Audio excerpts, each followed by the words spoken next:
अशोक कुमार पांडे जी के पास चलते हैं। पांडे जी, कांग्रेस पार्टी के वरिष्ठ नेता को आपने सुना और आपकी पार्टी के राष्ट्रीय प्रवक्ता तमाम लोगों को दिन भर हमने सुना। आज वो ये कह रहे थे कि भाई प्रायश्चित यात्रा है, ये 84 के दंगों की प्रायश्चित यात्रा है, कांग्रेस को राहुल की लॉन्चिंग यात्रा है, बहुत सारे तरीके से परिभाषित किया। आपकी टिप्पणी।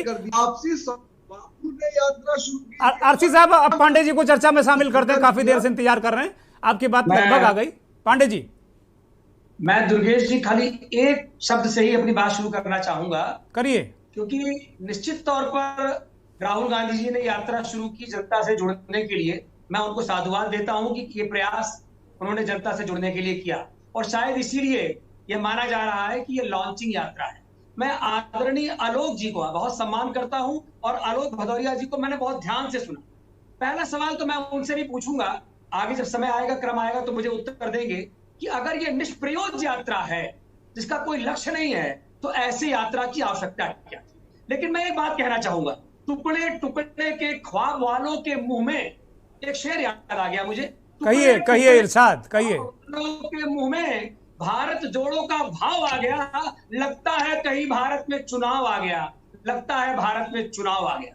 निश्चित तौर पर यह इनको मानना चाहिए कि यह प्रायश्चित यात्रा पहले पहले अगर इनके जो संयोजक थे, इनके सहयोगी थे, उनको सलाह देते तो राहुल गांधी जी पहले सबसे पहले प्रायश्चित यात्रा पे जाते। नानी के घर जाते थे, लूडो खेलते थे, पोगो खेलते थे, चलेगा।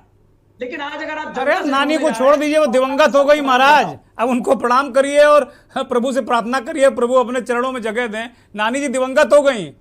हाँ, वो ठीक है, वो जाते थे, मैंने कहा जाते थे, लेकिन अब जो जनता से जुड़ने का उनका ख्याल आया है तो थोड़ा सा ये भी देखे। मैंने रॉबर्ट वाड्रा जी का भी ट्वीट देखा, मैंने प्रियंका जी का भी ट्वीट देखा। जब जो लोग इनके साथ हैं तो उनके साथ मैं जरूर कहूंगा कि अभी खिलाफत आंदोलन को जनता भूली नहीं है। खिलाफत आंदोलन का सत्य जनता के सामने आ चुका है। जनता ये जरूर जानना चाहती है कि भ्रष्टाचार की जननी अगर कांग्रेस है, जिसको उनके पिताजी ने स्वयं माना कि जो पैसा ऊपर से चलता है 15% जनता तक पहुंचता है, अब 100% जनता के पास पहुंच रहा है। तो जनता अंतर देख रही है, जनता उनसे ही सवाल पूछना चाह रही है कि ये अंतर क्यों है। अभी मुझे कई यात्राओं का जिक्र आदरणीय दुर्गेश जी ने किया, मैं इनका बहुत सम्मान के पूर्वक कहना चाहूंगा कि इससे ही यात्रा के क्रम में सबसे पहले आज जो कांग्रेस छोड़ो यात्रा चल रही है, उस कांग्रेस छोड़ो यात्रा को रोकने का यह एक प्रयास है कि कांग्रेस छोड़ो यात्रा को रोक करके वह कांग्रेस को जोड़ो यात्रा के रूप में अपने को प्रोफाइल रूप में आगे ला सके। यही लोग हैं जो टुकड़े टुकड़े गैंग को प्रोत्साहित करते थे, यही लोग हैं जिन्होंने कहा है कि बंटवारा मेरी लाश पे होगा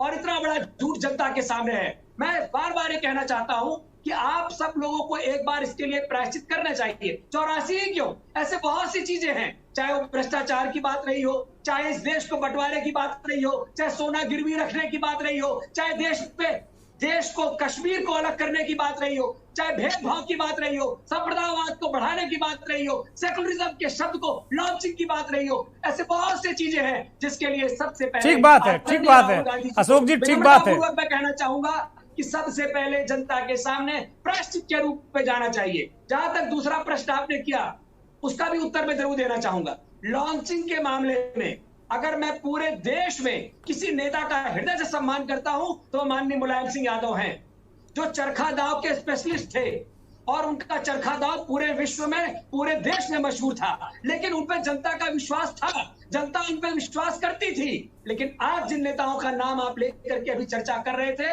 इनमें से कोई भी नेता जनता के विश्वास के ऊपर खड़ा नहीं था।